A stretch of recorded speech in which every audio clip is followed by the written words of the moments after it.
भाई इमेजिन करो, दुनिया की सबसे बड़ी मिलिट्री ताकत अमेरिका और मिडल ईस्ट की सबसे डेंजरस आर्मी इजराइल, दोनों मिलके एक देश पे अटैक कर देते हैं।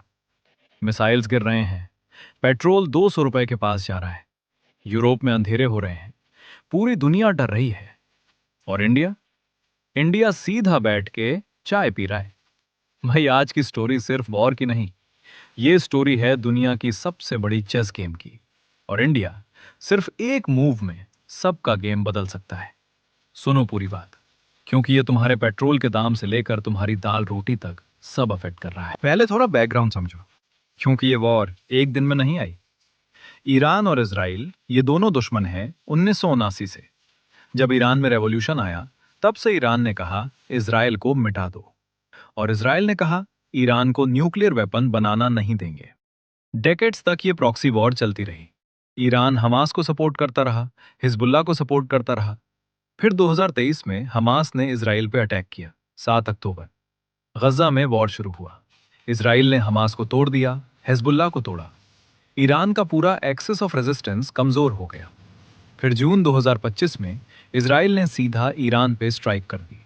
200 फाइटर जेट्स ईरान के न्यूक्लियर फैसिलिटीज पे, नतंज, फोर्दो, इस्फहान। अमेरिका ने भी B-2 बॉम्बर्स भेजे, बंकर बस्टर बॉम्ब्स के साथ। 12 दिन की वॉर हुई, फिर सीजफायर हो गया, और ईरान के सुप्रीम लीडर खामेनेई मार दिए गए। दुनिया शॉक में थी, लेकिन ये सिर्फ ट्रेलर था। February 28, 2026 अमेरिका और इसराइल ने फिर से अटैक किया। इस बार सिर्फ न्यूक्लियर साइट्स नहीं, ईरान की पूरी लीडरशिप को टारगेट किया गया। डीकैपिटेशन स्ट्राइक, मतलब जिस तरह सांप का सर काट दो वो मर जाता है।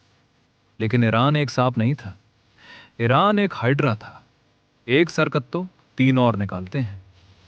ईरान ने पहले से प्लान बनाया हुआ था, डिसेंट्रलाइज्ड मोसाइक डिफेंस, मतलब कोई एक लीडर नहीं, कमांड पूरे सिस्टम में डिस्ट्रीब्यूटेड है। ईरान ने 9 देशों पे मिसाइल्स दागे, बहरीन, कुवैत, कतर, सऊदी अरब, यूएई, जॉर्डन, इराक, ओमान और साइप्रस। और सबसे बड़ा बॉम्ब, स्ट्रेट ऑफ हॉर्मुज बंद कर दिया। भाई ये एक चैनल है, सिर्फ 30 किलोमीटर चौड़ा, लेकिन इससे दुनिया का 20% ऑयल गुजरता है। एक दिन में 2 करोड़ बैरल। ईरान ने कहा जब तक वॉर बंद नहीं होती एक टैंकर नहीं जाने देंगे। ब्रेंट क्रूड $65 से $120 पे पहुंच गया, और पूरी दुनिया की इकोनॉमी एक गुड नाइट किस दे के सो गई। भाई अब समझो, ये वॉर सिर्फ मिडल ईस्ट की नहीं रही। अमेरिका को $200 बिलियन खर्च हो चुका है। पेट्रोल प्राइसेस बढ़ रहे हैं, रिपब्लिकन्स के अंदर ही भार मची। कुछ बोल रहे हैं बंद करो ये वॉर, ट्रम्प बोल रहा है हाँ चल रही है बात, और इजराइल बोल रहा है और कुछ हफ्ते चाहिए। यूरोप को कतर से LNG यानी नेचुरल गैस आती है।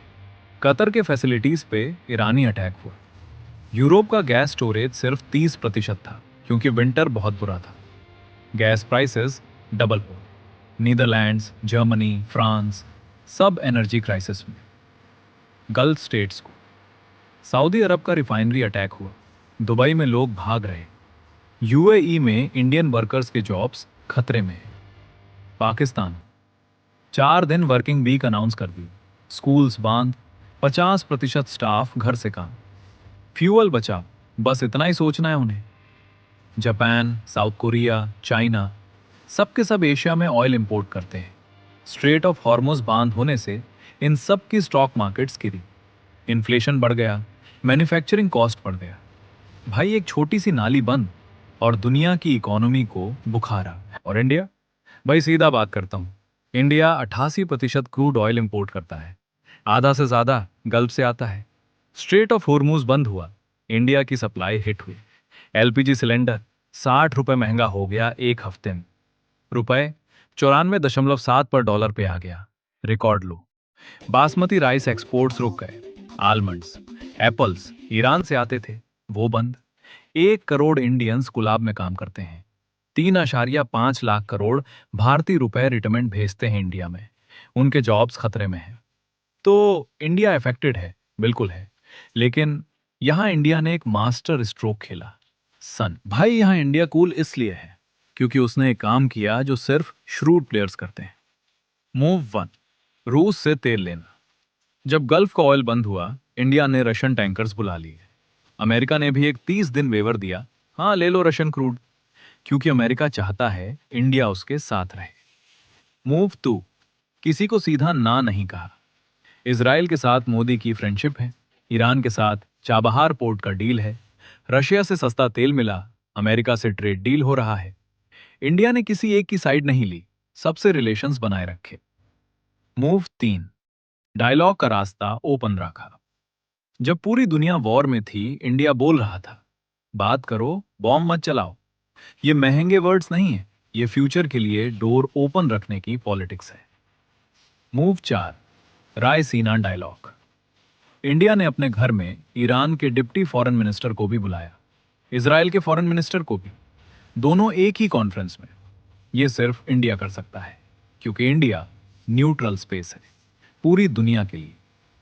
भाई, जब शेर लड़ रहे हैं और एक चालाक लकड़बग्घा दोनों तरफ से खाना ले जाता है, वही इंडिया है आज। आगे क्या होगा? अमेरिका कह रहा है कुछ हफ्ते में खत्म करेंगे, ईरान कह रहा है जब तक हमारी शर्तें नहीं मानते कुछ नहीं होगा, इसराइल कह रहा है और टाइम चाहिए। अगर वॉर लंबा चला, ऑयल 150 से 200 रुपए प्रति बैरल जाएगा, पेट्रोल इंडिया में 150 से 200 रुपए हो सकता है, दाल, रोटी, एलपीजी सब महंगे। अगर डील हो जाता है, मार्केट स्टेबलाइज होगा।